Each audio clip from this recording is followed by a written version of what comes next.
Ukraine के वोल्जर में रूस ने किया है जबरदस्त हमला। आसमान से होती दिखी आग की बारिश। ये देखिए वीडियो आपके सामने रहा। हमले के बाद कई जगहों पर आग लग गई है। तो तस्वीरें आपको दिखा रहे हैं वोल्जर की, जहां आसमान से होती दिखी है आग की बारिश। ये बड़ा हमला है और बड़ा सवाल ये उठ रहा है कि क्या इस हमले के पीछे क्रेमलिन है। रूस ने किया है ये बड़ा हमला वोल्जर में। ये पहली तस्वीर, एक्सक्लूसिव तस्वीर TV9 भारतवर्ष पर आप देख रहे हैं। डोनेस्क में अटैक हुआ है और इसी तरीके से यूक्रेन के कई शहरों पर अटैक तो हो रहा है, लेकिन यूक्रेन भी अलग अलग जगहों पर पलटवार कर रहा है। रूस की सीमा के भीतर घुस करके भी पलटवार कर रहा है।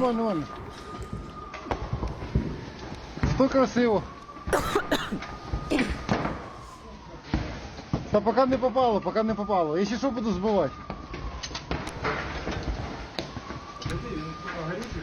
В курсе, в курсе. तो कहा यह जा रहा है कि रशिया इस हमले के पीछे हो सकता है और ये हमला केमिकल अटैक के जरिए किया गया है। ऐसी खबरें सामने आ रही है। ये देखते हैं कि यूक्रेन के वोल्जर शहर में इस नए तरीके के अटैक का पूरा मामला है क्या, जिसमें कहा जा रहा है कि हो ना हो केमिकल अटैक ये था। डोनेस्क में केमिकल का इस्तेमाल करके ये बड़ा हमला हुआ था। ये देखिए यही वो वीडियो है जो आपको लगातार हम दिखा रहे हैं और जिस तरीके की ये पूरी तस्वीर सामने आई है उससे यही लग रहा है कि ये कोई नॉर्मल अटैक नहीं था, इसके पीछे कोई केमिकल साजिश हो सकती है। रूस की अग्नि वर्षा से जुड़ी जानकारी अब आपको एक एक करके दे देते हैं। डोनेस्क में हमले के लिए रहस्यमय बॉम्ब का इस्तेमाल किया गया है, इसीलिए इसे केमिकल अटैक की भी बात सामने आ रही है। डोनेस्क के वोल्जर में आसमान से बरसती दिखी है आग, जो लगातार आप इन तस्वीरों के जरिए देख पा रहे हैं। रशियन हमले में खास केमिकल के इस्तेमाल की आशंका है। यूक्रेन ने क्या कहा है? यूक्रेन ने कहा है कि जानबूझकर नागरिकों को नुकसान पहुंचा रहा है रूस और बेकसूर लोगों को निशाना बनाते हुए ये अटैक किया गया। रूसी अटैक से वोल्जर शहर में भारी नुकसान की खबर है और युद्ध में खतरनाक केमिकल के इस्तेमाल का आरोप भी यूक्रेन लगाता रहा है। इससे पहले भी यूक्रेन ने कहा था कि रशिया लगातार केमिकल वेपन का इस्तेमाल इस पूरे युद्ध में कर रहा है। अब इन तस्वीरों के बारे में और जो जानकारी सामने आ रही है उसके बारे में भी अपने एक्सपर्ट से हम चर्चा कर लेते हैं। सबसे पहले आज की इस चर्चा में हमारे साथ कौन कौन शामिल है उनसे आपका परिचय करा देते हैं। मेजर जनरल SP सिन्हा साहब है, डिफेंस एक्सपर्ट हमारे साथ। Professor Sanjay Bhardwaj, foreign expert हमारे साथ है। Colonel US Rathore, defence expert हमारे साथ है और former ambassador JK Tripathi sir हमारे साथ इस चर्चा में शामिल है। आप सभी का बहुत स्वागत है। JK त्रिपाठी सर, ये पूरी खबर भी आपने देखी, जानकारी से जुड़ी जो अभी तक सामने आई वो भी हमने आपको दी और वो वीडियो भी आपने देखा जिसमें कैसे हमले के बाद आग की बारिश हो रही थी। क्या वाकई में रूस इस पूरे युद्ध में केमिकल वेपन का इस्तेमाल भी कर रहा है जो यूक्रेन आरोप लगा रहा है? देखिए, रूस अब इसको और एस्केलेट करने जा रहा है इस लड़ाई को, क्योंकि काफ़ी दिन हो गए रूस को कम से कम डोनेस्क में कोई भी बहुत मतलब बड़ी जीत नहीं मिल पाई है। जीत नहीं हासिल हुई है। तो इसलिए रूस का ये प्रयास रहेगा कि डोनेस्क में जल्दी से जल्दी कब्जा किया जाए और इसी सिलसिले में ये परमाणु बम से कम जो भी हो सकता है वो शुरू करेगा। और आपको मैं याद दिला दूं कि रूसी विदेश मंत्री ने कहा था, प्रस्ताव दिया था कि वो 1 अप्रैल को बातचीत करेंगे यूक्रेन से। बिल्कुल बिल्कुल सही बात है। लेकिन सर, ये जो तस्वीरें सामने आई हैं, SP सिन्हा साहब, इन तस्वीरों को, इस अग्नि वर्षा को आप कैसे देखेंगे? एज अ डिफेंस एक्सपर्ट कैसे डिफाइन करेंगे आप इन तस्वीरों को हमारे दर्शकों के लिए? हो क्या रहा है? देखिए, मेरा जो बैटल रीडिंग है वो इस तरह से है कि रूस का ये प्रयत्न होगा कि वो 4 क्षेत्र जिसको उसने वोट के माध्यम से अपने में मिला लिया है उसको पूरी तरह से सिक्योर करना चाहिए। अच्छा। दूसरा, बाखमुत पे जो उसने कैप्चर कर रखा है और वो एक्सपेक्ट कर रहा है कि यूक्रेन की तरफ से उस पर जेलेंस्की का हमला होगा, वो रिकैप्चर करने की कोशिश करेंगे जेलेंस्की, तो वो उसके लिए एक वाइटल ग्राउंड बन जाता है। उसको ये, यदि वो चाहता है कि रूस के द्वार पे खतरा ना आए तो उसको सिक्योर करना पड़ेगा। तीसरा, वो अपना फायर पावर डेमोन्स्ट्रेट करके कुछ ऐसी जगह जो हीट है उसको बढ़ाने की कोशिश करेगा, ताकि यूक्रेन बाखमुत पे अपना ध्यान केंद्रित न करे और ये 4 क्षेत्रों जपोरोजिया, खर्सन, आपका डोनेट्स्क, लुहांस्क पे उस तरफ देखने की कोशिश न करे। तो ये जो ये जो सीसॉ बैटल है वो चलता रहेगा। समीर, इस अगली बड़ी खबर पर जाएं उससे पहले ये दर्शकों के लिए जानना भी जरूरी है कि क्योंकि यूक्रेन की तरफ से बार-बार ये दावा किया जा रहा है कि बखमुट में अब 6 किंजल हाइपरसोनिक क्रूज मिसाइल्स का अभी तक फिलहाल कोई जवाब नहीं दे पाए हैं। हालांकि वो ये जरूर कह रहे हैं कि 102 ऐसे अटैक्स हुए हैं पिछले 24 घंटे में जहां रशियन सोल्जर्स को पीछे धकेलने में यूक्रेन की आर्मी कामयाब रही है। समीर, लेपर्ड टैंक्स की ट्रेनिंग जिस तरीके से रूसी सैनिक ले रहे हैं उसको लेकर भी बड़े बड़े दावे किए जा रहे हैं। हालांकि बड़ी खबर यह है कि इसी महीने पूरी लेपर्ड टैंक्स के साथ ये ट्रेनिंग हो जाएगी। जर्मनी से इसी महीने इसकी डिलीवरी को लेकर भी बड़ी खबरें सामने आई हैं। तो लेपर्ड टैंक्स को लेकर कई बड़े ट्रेनिंग्स को लेकर दावे भी किए गए। हालांकि जिस तरीके से इस बैटल ग्राउंड में यूक्रेन अपनी जरूरत के मुताबिक अपनी क्षमता को बढ़ाने की कोशिश कर रहा है, उसमें लेपर्ड टैंक क्या रुख बदल पाएंगे और कितना बड़ा साथ निभा पाएंगे आज के इस हालात में, क्योंकि बखमुट, ज़ेपोरिज़िया जहां लगातार बढ़ रहे दबदबे की वजह से बड़ा ना सिर्फ पावर क्राइसिस हो रहा है बल्कि यूक्रेन के लिए लगातार मुश्किलें बढ़ रही हैं। ऐसे में इन लेपर्ड टैंक्स की ट्रेनिंग और इस वक्त पर होने जा रही डिलीवरी क्या बड़े संकेत दे रही है लेपर्ड टैंक्स को लेकर, और क्या कुछ अपडेट है, एक एक इंफॉर्मेशन आपको हम यहां पर बता देते हैं। क्या ये लेपर्ड टैंक्स अब गेम चेंजर साबित होने वाले हैं, क्योंकि जर्मनी में लेपर्ड के इस्तेमाल की ट्रेनिंग जिस तरीके से यूक्रेनियंस ले रहे हैं, यूक्रेनी सेना की ट्रेनिंग इसी महीने पूरी हो रही है और इसी महीने ही यूक्रेन को लेपर्ड टैंक्स की डिलीवरी भी अगर शुरू हो जाती है, कितना बड़ा गेम चेंजर ये साबित होंगे। हालांकि इस बारे में चर्चा करने से पहले पश्चिम की चिंता को लेकर एक इंफॉर्मेशन आपके सामने, क्योंकि यूक्रेन के हालात में लेपर्ड्स की कामयाबी पर अब क्या शक जताया जा रहा है। रूस के और ज्यादा आक्रामक होने का खतरा क्या लगातार अब बढ़ता जा रहा है। हालांकि जवाब में यूरोपीय देशों पर अटैक की आशंका के तहत आज के इस हालात में ये खबर कितनी बड़ी है। सिन्हा सर, ज़ेपोरिज़िया पर जब अटैक होता है तो जाहिर सी बात है पूरा यूरोप इसकी चपेट में आता है। जो स्ट्रैटेजी बदलते हुए पश्चिम की चिंता अब लगातार बढ़ती जा रही है, क्या रशिया कामयाब नहीं हो पाया हर लिहाज से उसका घेराव करने के लिए अब, और इस बीच ये लेपर्ड टैंक्स की ट्रेनिंग, उसकी डिलीवरी आज के इस टाइम में क्या गेम चेंजर साबित होगी? देखिए, मुझे लगता है कि जिस समय ये वार की स्थिति है, आप लेपर्ड टैंक स्टेज पे दे रहे हैं, तो जो यूक्रेनियन सोल्जर्स का है उनका फेमिलियराइजेशन, इक्विपमेंट के साथ दोस्ती एक बहुत इंपॉर्टेंट फैक्टर होती है। उसको पहचानना, उसको कैसे इस्तेमाल करना है, उसके स्ट्रेंथ वीकनेसेस पूरी तरह से ज्ञान होना, कैसे इस्तेमाल करना है, ये सब ओवरनाइट नहीं हो सकता। 10-15 दिन, 1 महीने का ट्रेनिंग देके आप सोचिएगा कि यूक्रेनियंस लेपर्ड को बहुत ही ऑप्टिमल एक्सप्लॉयटेशन करेंगे, तो मुझे नहीं लगता ये पॉसिबल है। फिर लॉजिस्टिक इश्यूज इन्वॉल्व है, रिपेयर, लेकिन सर अगर ओवरऑल सिनेरियो की हम बात करें, ये जो मेन बैटल टैंक से अब लेस किया जा रहा है यूक्रेन को, लेपर्ड टैंक की काबिलियत पर तो सवाल उठ ही रहे हैं। लेपर्ड टैंक के कुछ ऐसे वीडियोस भी सामने आए जिसमें हमने देखा कीचड़ में धंसे हुए नजर आ रहे हैं ये जर्मन टैंक, लेकिन अब्राम्स भी मिल रहे हैं और भी मेन बैटल टैंक्स मिल रहे हैं, तो इससे तो असर पड़ेगा ना। देखिए, थोड़ा सा तो बैटल को इन्फ्लुएंस करेगा, हाँ। लेकिन मैं बोल रहा हूं क्या ऑप्टिमल जो एफिशिएंसी है बैटल टैंक का वो यूक्रेनियन कर पाएंगे, तो इस पर प्रश्न चिन्ह उठता है। ये बड़ा सवाल है। इस बीच देखिए वैगनर चीफ येवगेनी प्रिगोजिन क्या कह रहे हैं, उस पर डाल लेते हैं नजर। उन्होंने हैरान करने वाला दावा किया है। येवगेनी ने यूक्रेन के राष्ट्रपति पद पर दावेदारी जता दी है और कहा है कि मैं 2024 में यूक्रेन के राष्ट्रपति पद की रेस में हूं। यानी येवगेनी प्रिगोजिन, जिनके लगातार जो बयानात सामने आ रहे हैं वो सुर्खियां बटोर रहे हैं पूरी दुनिया में, क्योंकि एक तरफ वो पुतिन की आंखों में आंखें डालकर ये बताते हैं कि हमें उतने हथियार नहीं दिए गए जितने दिए जाने चाहिए थे, उसके बावजूद भी देखिए हमने बाखमुत पर कब्जा जमा लिया और उसका पूरा क्रेडिट वैगनर फोर्सेस को जाता है। और अब वो यूक्रेन के प्रधान बनने का सपना देखते हुए नजर आ रहे हैं। तो येवगेनी अगले साल यूक्रेन के राष्ट्रपति बनने का सपना देख रहे हैं और बाकायदा इसका ऐलान कर रहे हैं। आइए समझते हैं कि इसके पीछे येवगेनी की सोच क्या है, क्या चल रहा है येवगेनी के मन में, इस पर एक नजर डालते हैं। यूक्रेनी राष्ट्रपति इन वेटिंग है क्या? Yevgeny Prigozhin. पुतिन की सहमति, बड़बोलापन, ओवर कॉन्फिडेंस, दबाव की रणनीति और लड़ाकों की हौसला अफजाई, ये सारी मंशा जो है वो हो सकती है, लेकिन क्या वाकई प्रिगोजिन जो कह रहे हैं उसमें पुतिन की सहमति है क्या? ये अपने आप में एक बड़ा सवाल है। प्रोफेसर संजय भारद्वाज हमारे साथ मौजूद हैं। संजय जी, किस तरह से आप देख रहे हैं प्रिगोजिन लगातार ऐसे बयानात दे रहे हैं जो कई बार तो पुतिन को भी मुश्किल में डाल देते हैं। ऐसे में उनके हर कदम में रजामंदी क्या पुतिन की है, माना जाए? देखिए, सीधी बात है, जो जीता वो सिकंदर।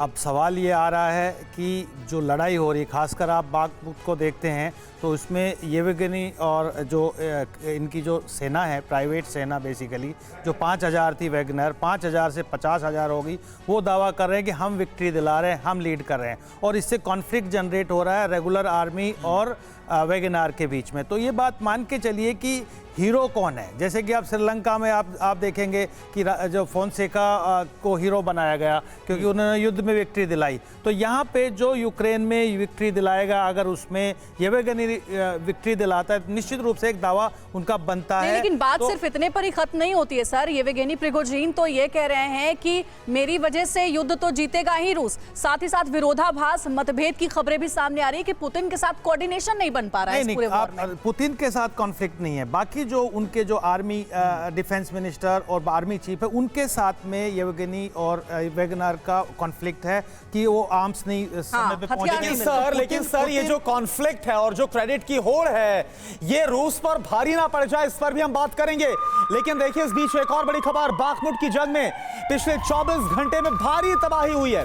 रूस और यूक्रेन के सैकड़ों सैनिकों के मारे जाने की खबर सामने आ रही है। दोनों ओर से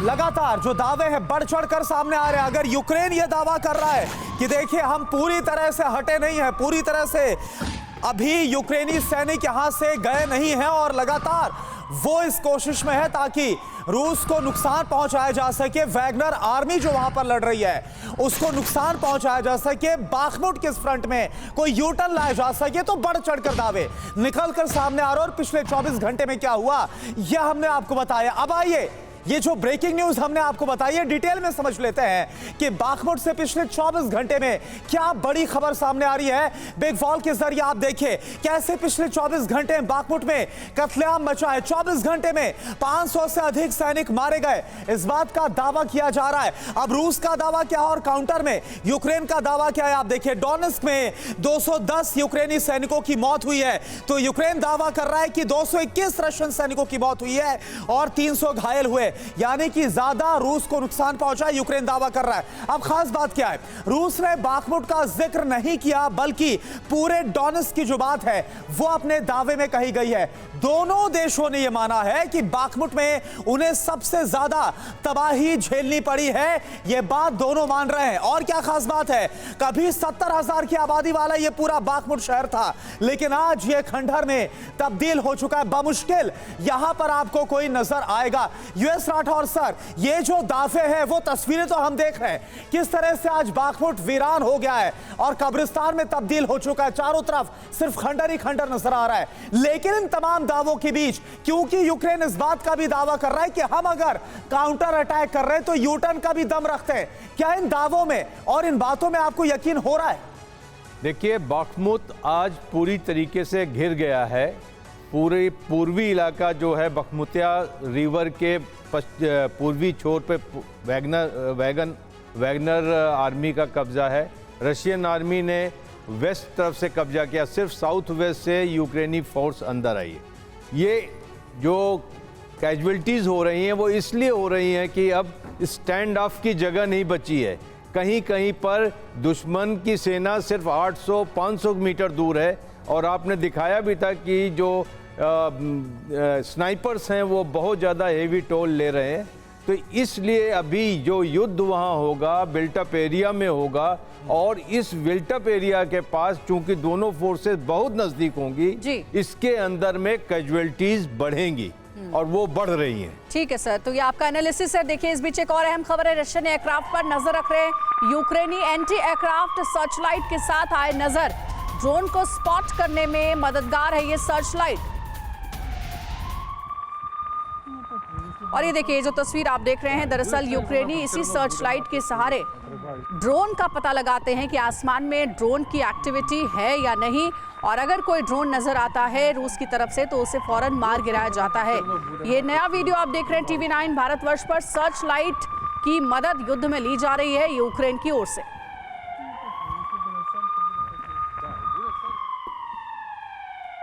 अब बखमुत के बाद रूस का आखिर प्लान है क्या, इस पर सबकी नजर है और किस तरीके से पुतिन की और शहरों पर नजर है, ये कई बड़े सवाल बने हुए हैं। हालांकि बखमुत में जीत के दावे के बीच की हकीकत लगातार हम आपको बता रहे हैं, क्योंकि 2 और शहरों पर अब पुतिन की नजर बढ़ती जा रही है।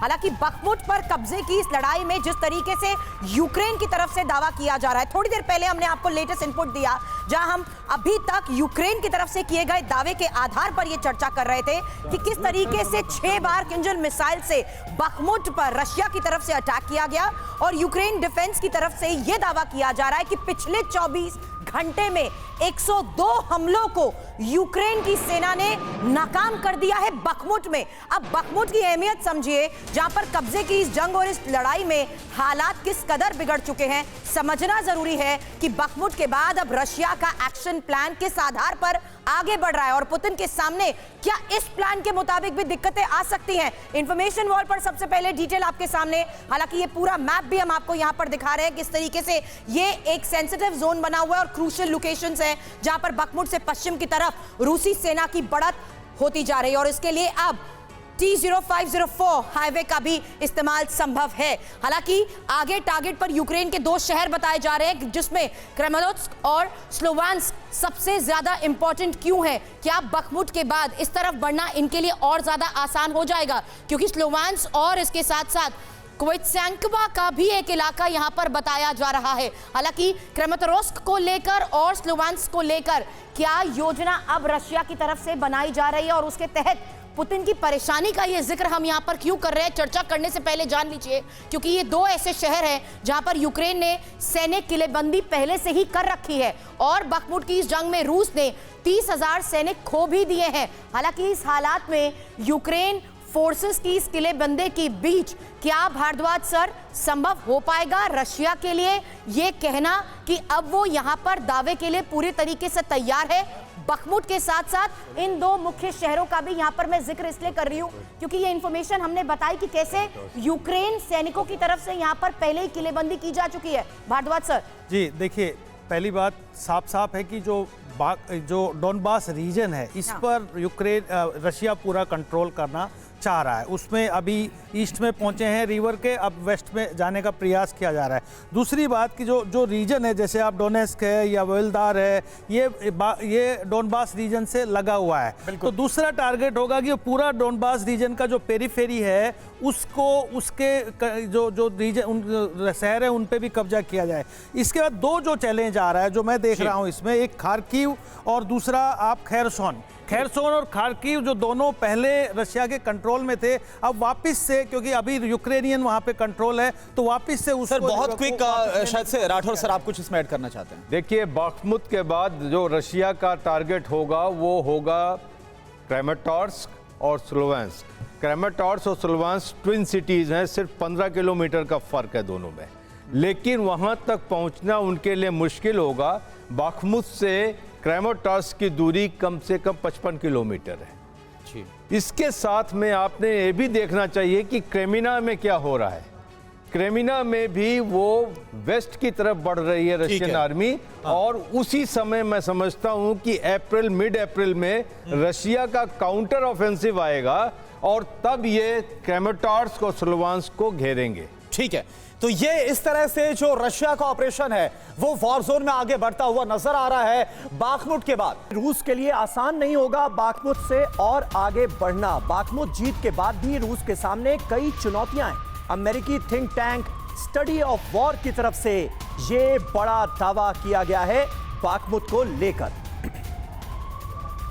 तो ये अहम तस्वीरें बाखमुत से इस वक्त आपके सामने हैं। बाखमुत पर कब्जे के बाद क्या 2 शहरों का नाम लगातार सामने आ रहा है, क्रेमेटोर्स्क और स्लोवियांस्क। जिस तरफ आगे बढ़ सकती है रशियन फौज, ये दावे किए जा रहे हैं और यही वजह है कि यूक्रेन के सैनिकों ने इन दोनों शहरों की किलेबंदी कर दी है। बाखमुत की जो तस्वीरें हैं वो हाहाकारी है, पूरा शहर वीरान और बर्बाद हो चुका है। लेकिन इससे आगे क्या, आइए देखते हैं कि अमेरिकी थिंक टैंक ने और क्या दावे किए हैं।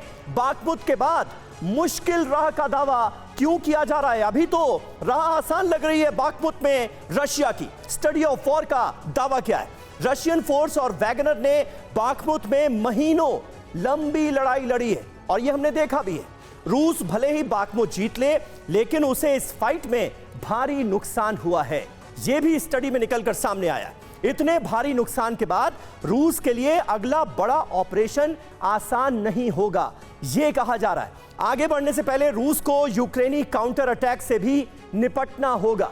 पहले भी कई शहरों में रूस दबाव बनाने के बाद कमजोर पड़ गया था, ये हमने देखा है। एम्बेसडर त्रिपाठी हमारे साथ मौजूद हैं। त्रिपाठी साहब, किस तरह से आप इस स्ट्रैटेजी को देखते हैं, जहां पर एक पल तो ये लगता है कि पूरे शहर पर कब्जा हो गया है रशिया का और अब रशिया यहां से कभी हटेगा नहीं, लेकिन इससे पहले भी हमने देखा है पूर्ववर्ती हमलों के दौरान कि शहरों पर कब्जा किया गया और उसके बाद थोड़े दिन तक कब्जा जमाने के बाद रूसी सेनाएं वहां से निकल गई, हट गई। ये मजबूरी है या स्ट्रैटेजी है? देखिए, बाखमुत शुरू से ही बड़ा इम्पॉर्टेंट रहा है दोनों देशों के बीच में, क्योंकि उधर से क्रीमिया के लिए रास्ता निकलता है और अगर बाखमुत एक बार रूस सिक्योर कर लेता है तो इसका मतलब कि क्रीमिया पर अटैक नहीं हो पाएगा।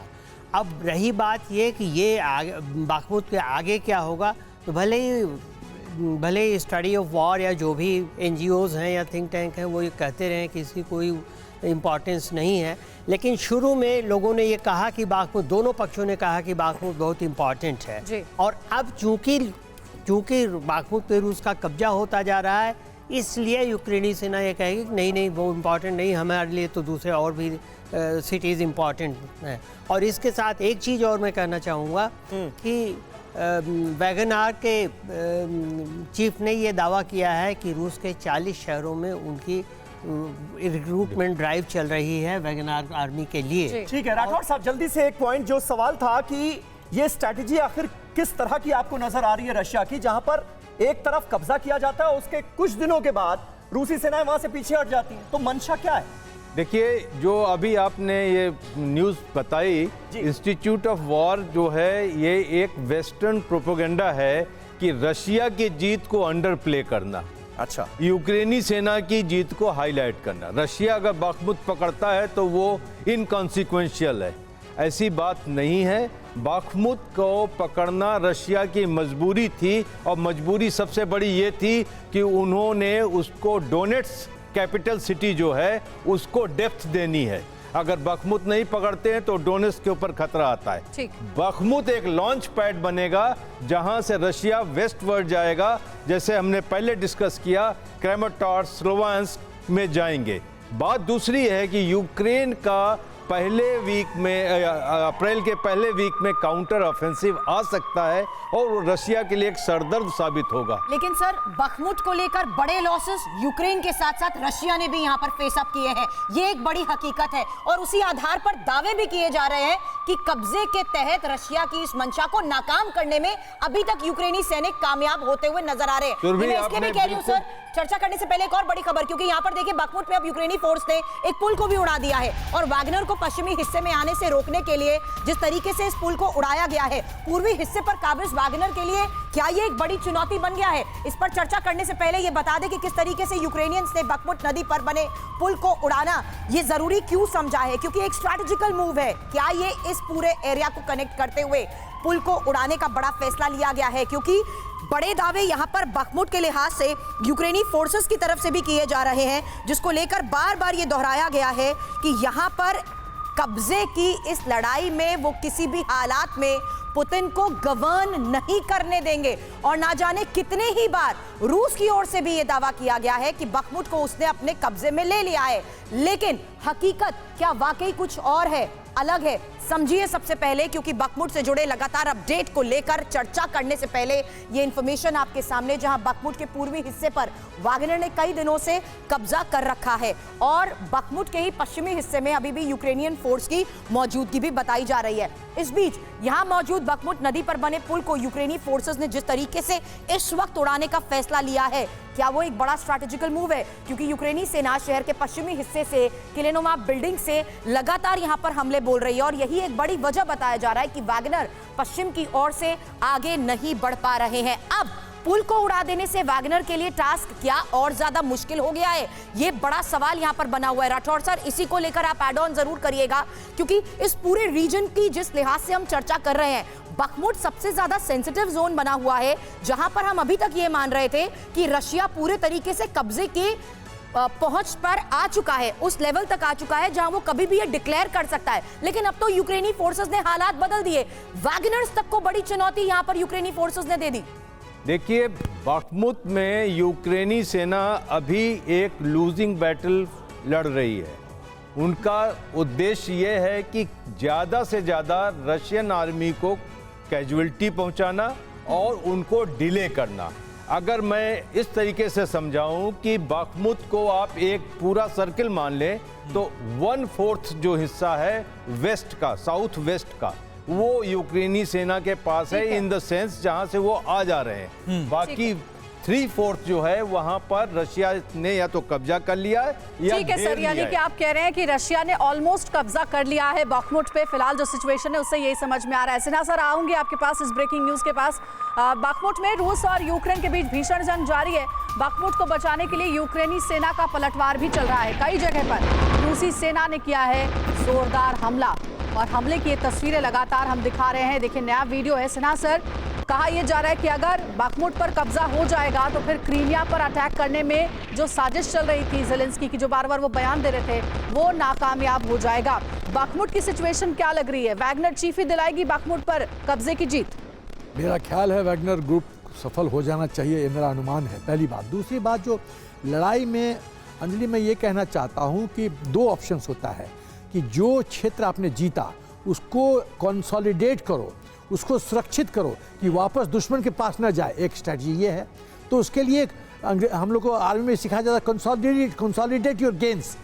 तो रूस के पास जो क्षेत्र है उसको पूरी तरह से, जो ईस्टर्न नदी के पूर्वी दिशा में है, उसको पूरी तरह से सुरक्षित रखना, ये रूस की जिम्मेदारी है। अब दूसरी बात है कि आप यदि एरिया जेड को सिक्योर करना चाहते हो तो उसके बाएं वाला जो पोर्शन है, जो पश्चिमी दिशा में है, स्वाभाविक है यदि आप आगे बढ़ोगे, ऑफेंसिव मोड लोगे, तो आप डेप्थ प्रोवाइड कर रहे हो जिस एरिया में आपके कब्जे में है। बिल्कुल बिल्कुल। और देखिए सर, इस बीच एक और अहम खबर, यूक्रेन में सेना भेजने की तैयारी में है पश्चिमी देश।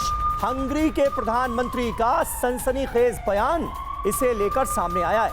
पूरी तरह से बदल सकती है जंग की तस्वीर अगर ऐसा हुआ तो।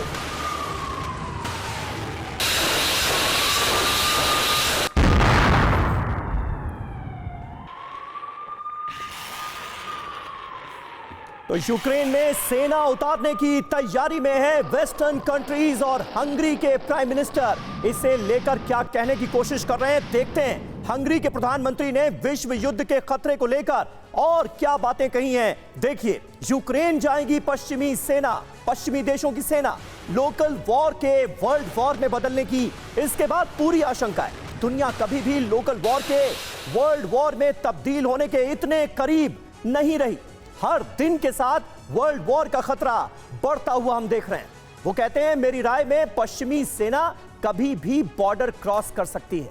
हालात ऐसे हैं कि हमें सीधे यूक्रेन की मदद के लिए उतरना पड़ सकता है, यानी जो अब तक नहीं हुआ वो आने वाले वक्त में हो सकता है। करुणा, ये सीधे सीधे हंगरी के प्राइम मिनिस्टर बताते हुए नजर आ रहे हैं। बिल्कुल समीर, और बहुत बड़ी बात बोलते नजर आ रहे हैं, क्योंकि यहीं से अब वो भी ऐसा लगता है काउंटडाउन शुरू हो सकता है क्या वर्ल्ड वॉर को लेकर। हंगरी के प्रधानमंत्री का बयान बेहद बड़ा है, सनसनीखेज है। आइए इसके बाद जो कुछ सवाल उठे इस पर नजर डालना, गौर करना बहुत जरूरी होता है। बिग वॉल पर आप देखिए, क्या ये जो हंगरी के प्रधानमंत्री की तरफ से बोला गया वर्ल्ड वॉर का शंखनाद है? क्या हंगरी के पीएम के बयान से पश्चिम की रणनीति का खुलासा हो गया है? यह पहला बड़ा सवाल। क्या यूक्रेनी सैनिकों के बूते रूस के साथ जंग जीतना अब संभव नहीं है? यह पश्चिम को समझ में आ गया है। क्या पश्चिम ने जंग में सीधे उतरने का फैसला अब कर लिया है? यह अगला बड़ा सवाल। और चौथा बड़ा सवाल, क्या पश्चिम के जंग में उतरते ही पूरी दुनिया वॉर में शामिल हो जाएगी?